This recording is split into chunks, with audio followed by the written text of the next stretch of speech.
আরে আরে মারছো কেন, কি হয়েছে? ছেড়ে দাও, কি ছেড়ে দাও বলছি। তোমাকে না বলেছি ওকে মারবে না?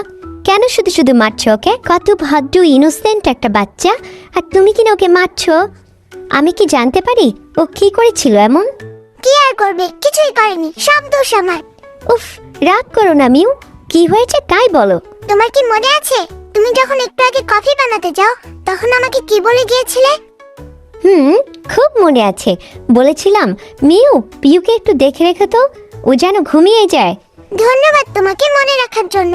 হ্যাঁ, আমি ওকে ঘুম পাড়াতে গিয়েছিলাম, আর ও কিনা আমার একটা কথা শুনে না। কেন, কি করেছিল? শুধু দুষ্টুমি করে, আর এত কথা বলে মাথাটা আমার শেষ হয়ে যায় ওর কথা শুনতে শুনতে। শুধু তাই না, ও আবার মানুষকে কামড়ও দেয়। কতটা ভয়ঙ্কর তুমি বুঝতে পেরেছো? বিশ্বাস না হয় কুলসুমকে জিজ্ঞেস করে দেখো। কেন আবার কুলসুমকে? কেন? কামড়টা তো ওকে দিয়েছে, তাই না? এ তো ভয়ঙ্কর কেস, তোমার কিছু হয়নি তো মিউ?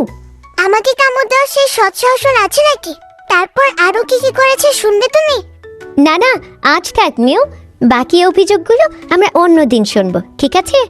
এখন তো এমন ভাবে শুয়ে আছে যেন সে কিছুই বোঝে না।